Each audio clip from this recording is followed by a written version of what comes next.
Vamos falar sobre Vidas Passadas, um filme maravilhoso que me lembrou dois outros filmes específicos que lidam, cada um da sua maneira, com a solidão.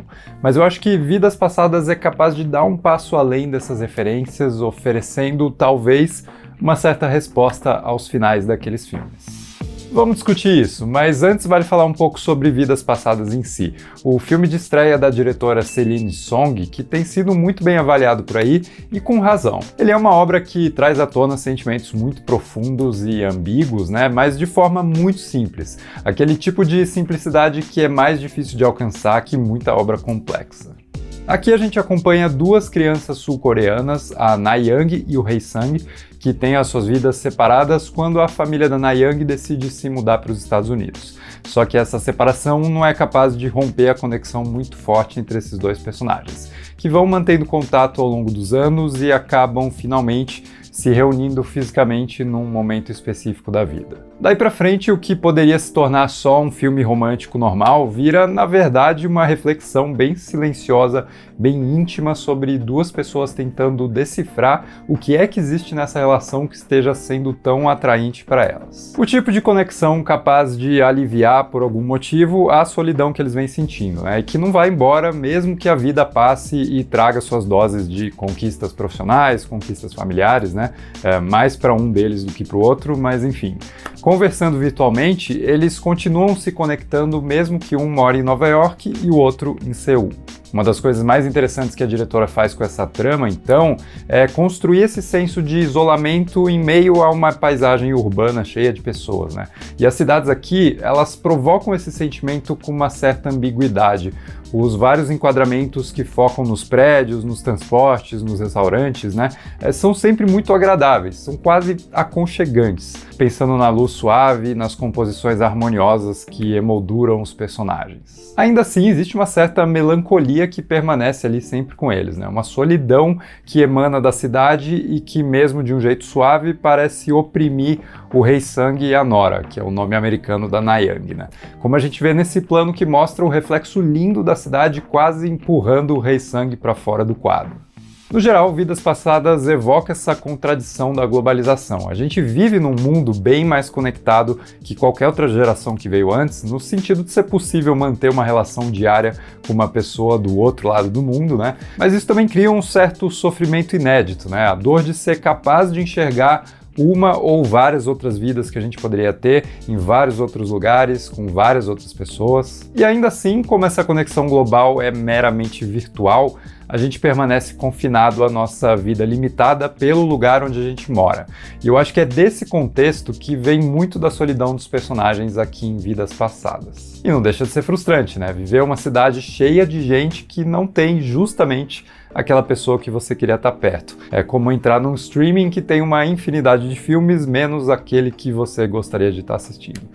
Numa escala um pouco menor, claro. O Peter Walker, que escreve no The Guardian, define bem esse sentimento, que ele chama de a solidão paradoxal de uma cidade superlotada. Só que com essa frase, o Peter estava falando sobre Amor à Flor da Pele, uma obra-prima do cineasta chinês Wong Kar-wai, que é uma das referências que eu mencionei no começo do vídeo, porque ambos os filmes lidam com um casal de personagens asiáticos que encontram um refúgio na companhia um do outro para essa solidão urbana, mas que nunca conseguem concretizar essa relação de vez.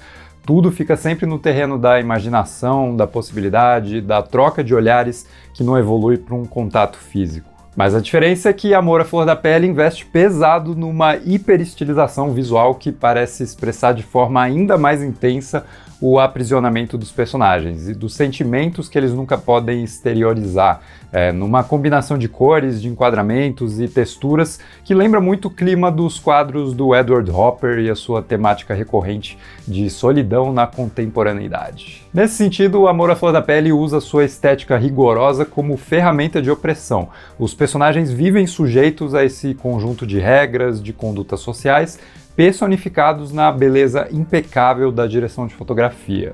E a diferença em Vidas Passadas é que não existe esse rigor visual, A cinematografia é bem mais solta, é bem mais naturalista, o que aproxima esse filme da segunda referência que eu trago aqui, o meu querido filme do coração, Encontros e Desencontros, da Sofia Coppola, que por sua vez se inspirou também em Amor à Flor da Pele, mas isso é outra história. Naquele filme, a Scarlett Johansson e o Bill Murray também são pessoas solitárias que se cruzam numa cidade muito populosa, no caso Tóquio, né? E essa paisagem urbana também vira um elemento importante da solidão, só que de um jeito um pouco diferente. Por exemplo, as cenas que mostram a Scarlett passeando pela cidade e observando com interesse, né, a cultura e a arquitetura japonesa, que são tão distintas da sua própria vida, viram mais um alívio para sua solidão do que uma materialização dessa solidão, que existe porque o marido vive deixando ela no quarto de hotel para ficar trabalhando até tarde. Por conta disso, ela conhece o personagem do Bill Murray e vive com ele momentos de reconhecimento da solidão que os dois vivem. Então, Tóquio acaba sendo esse espelho que revela esses sentimentos que os personagens trouxeram das suas cidades de origem. Vidas Passadas puxa muito do clima de encontros e desencontros, tanto na trilha sonora mais imersiva, que conduz as cenas com uma gentileza, né, um toque suave, que nunca parece querer definir um único sentimento absoluto, mas que deixa espaço para uma contemplação dessas angústias meio veladas que os personagens parecem sentir.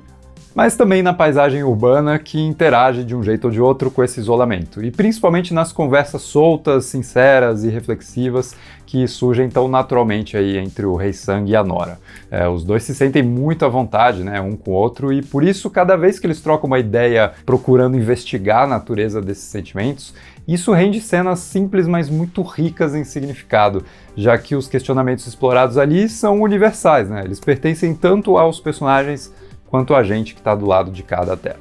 Mas beleza, eu mencionei que Vidas Passadas dava um passo além em relação a esses dois filmes referenciados, e para a gente pensar nisso eu preciso deixar o aviso de spoilers. Então se você não assistiu esses 3 filmes, vale dizer, né, assiste primeiro e depois volta para cá.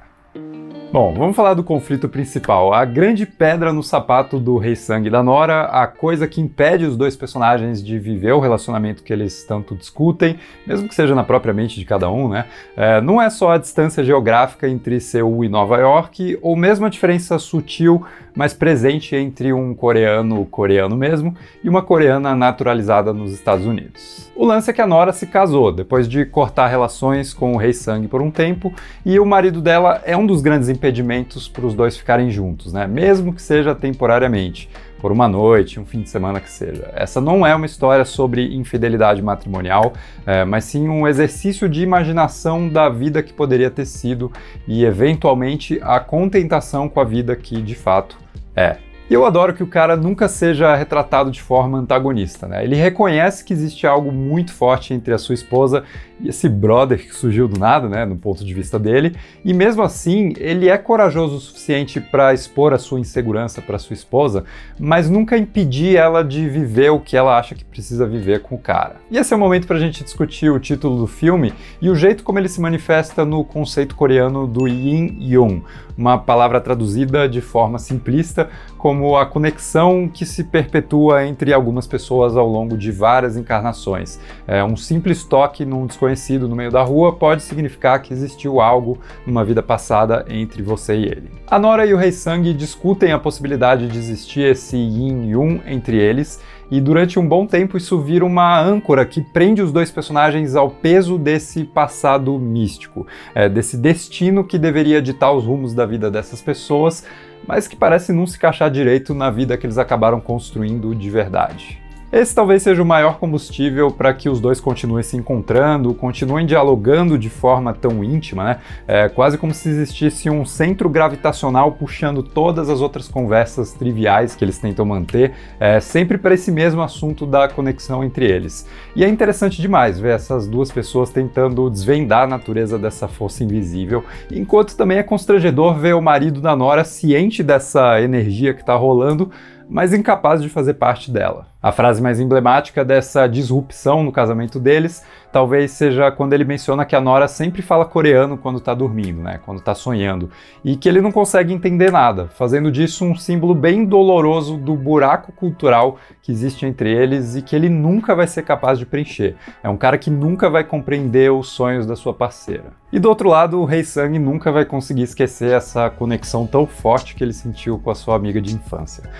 Numa outra referência cinematográfica que realmente faz bastante sentido, a Nora indica para ele o filme Brilho Eterno de uma Mente Sem Lembranças, do Michel Gondry, com Jim Carrey e a Kate Winslet, né, que é um filme justamente sobre um cara que tenta esquecer o amor da sua vida, mas eventualmente decide que a memória dela é importante demais para ele.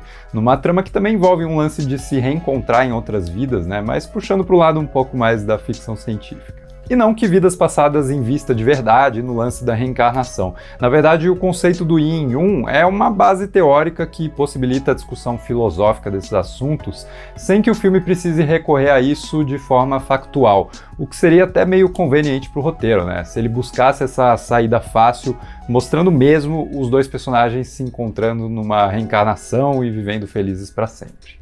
Mas ainda assim, existe um elemento que aponta para o futuro aqui, né, e que se torna a solução possível para o dilema dos dois personagens. Mas vamos antes dar uma olhada nos finais de Amor à Flor da Pele e Encontros e Desencontros. No filme do Wong Kar-wai, o casal não consegue concretizar sua relação, restando ao protagonista, o Sr. Chow, desabafar os seus segredos no buraco de uma parede no templo Angkor Wat, no Camboja, seguindo uma tradição que diz que palavras sussurradas assim vão permanecer eternamente escondidas na pedra.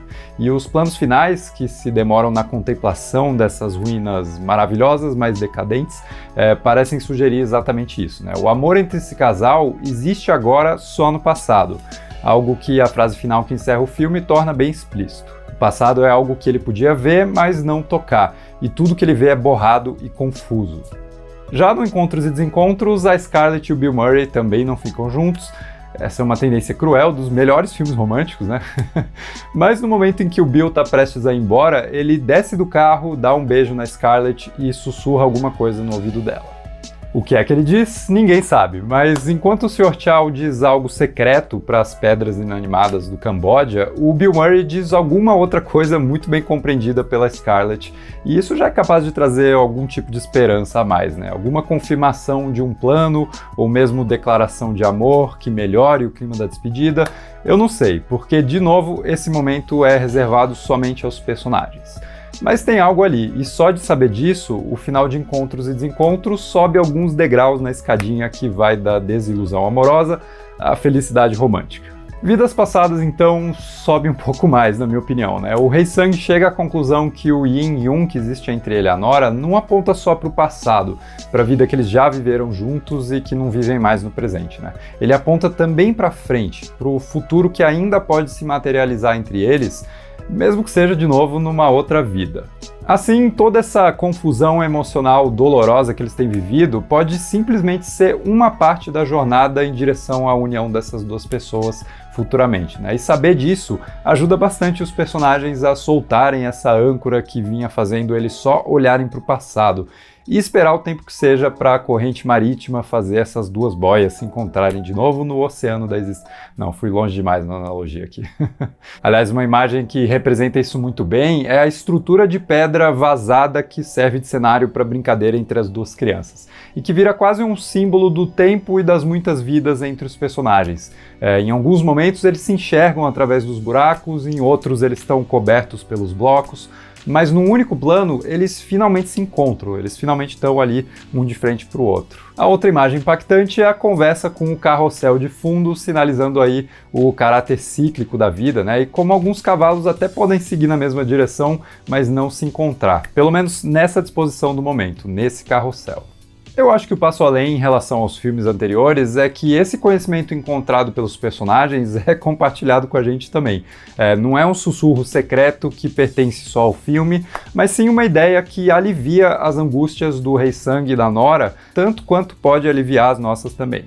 E é claro que é possível pegar essa espera pela vida certa e aplicar de forma mais abrangente, né? Não precisa ligar isso obrigatoriamente ao conceito do Yin Yang, ao conceito de reencarnação e tudo mais. Tipo, se alguma coisa não tá rolando no momento para você, ou se tá sendo difícil, se tá sendo complexa, mas ainda existe algo ali te impulsionando na direção dessa coisa, de repente, esperando um pouco, esperando o tempo certo, essa coisa pode acontecer eventualmente. Só não use isso para defender relacionamentos tóxicos, por favor.